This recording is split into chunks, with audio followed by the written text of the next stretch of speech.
MLA Raja Singh మరోసారి hot comments చేశారు. Telangana BJP state కమిటీపై ఆయన అభ్యంతరం తెలిపారు. తెలంగాణలో బీజేపీని నాశనం చేయడానికి కుట్రలు జరుగుతున్నాయన్నారు.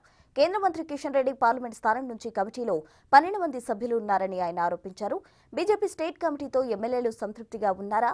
ఈ కమిటీతోనే మీరు ఎలక్షన్లో గెలుస్తారని కిషన్ రెడ్డిని ప్రశ్నించారు. మరోవైపు కిషన్ రెడ్డి రాజీనామా చేసి మళ్లీ గెలవాలని సవాల్ విసిరారు రాజాసింగ్. తెలంగాణ స్టేట్ కమిటీ మీరు డిక్లేర్ చేసినారు. ఆ స్టేట్ కమిటీలో నేను కొన్ని వ్యక్తులని నేను ఐడెంటిఫై చేసినాను, వాళ్ళకి నేను గుర్తు కూడా పడతా. దాదాపు ఆ కమిటీలో 10 నుంచి 12 మంది ఒకటే పార్లమెంట్ నుంచి ఉన్నారు. ఆ పార్లమెంటు ఏంటంటే సికింద్రాబాద్ పార్లమెంట్ నుంచి 10 నుంచి 12 మందికి మీరు ఒకటే పార్లమెంట్ నుంచి పదవులు ఇచ్చినారు. అదేవిధంగా మళ్ళా రూరల్ అవసరం లేదా? అక్కడ ఎంతమందికి ఇచ్చినారు పోస్టులు? నేను మా కార్యకర్తల గురించి నేను మాట్లాడుతున్నాను. అసలు ఇది రామచంద్రరావు గారు వేసిన కమిటీయా లేక మా కిషన్ రెడ్డి గారు ఆదేశం పైన కమిటీ వేసినారా? ఇదే కదా నా క్వశ్చన్. ఇంకా నా క్వశ్చన్ ఏముండే, దాంట్లో ఏం తప్పు ఉండే మీరు చెప్పండి. అంటే బీజేపీ గవర్నమెంట్ రావాలని నాలాంటి చాలా మంది కార్యకర్తలు అనుకుంటున్నారు, కానీ మీరు అనుకుంటలేరా? అసలు ఈ కమిటీతోని మీరు బీజేపీ గవర్నమెంట్ తెలంగాణలో తీసుకొని వస్తారా? కొద్దిగా చెప్పండి. ఒకవేళ నెక్స్ట్ ఎన్నికల్లో ఇదే కమిటీతోని మీరు తెలంగాణలో బీజేపీ గవర్నమెంట్ తెచ్చుకున్నారంటే నేను రాజకీయ సన్యాసం తీసుకుంటాను.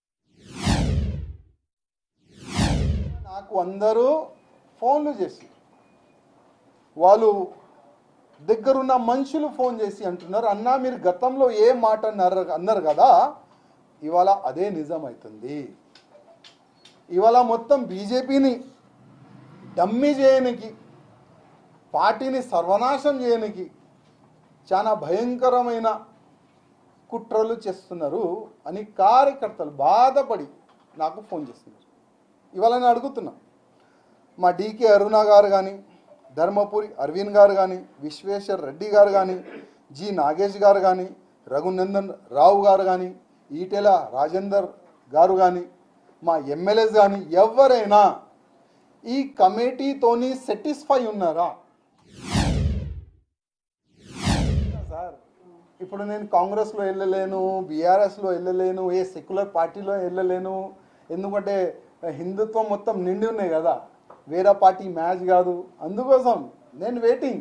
కానీ వెళ్ళే ముందు నేను ఇక్కడ చేస్తున్న అన్యాయం గురించి కేంద్రం అధికారులకి, మా అధికారులకి చెప్తాను.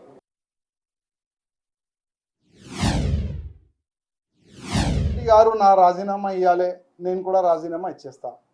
మళ్ళీ ఒకసారి ఎలక్షన్కి వెళ్దాం.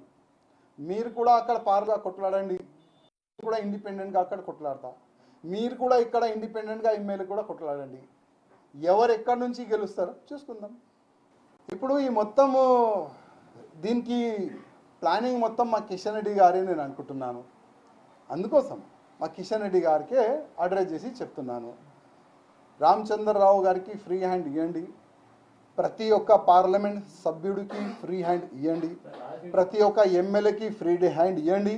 పార్టీ డెవలప్ చేసుకుంటారు. ఇంకా ఎన్ని సంవత్సరాలు వెనక నుంచి గుంజే కార్యక్రమం చేస్తారు.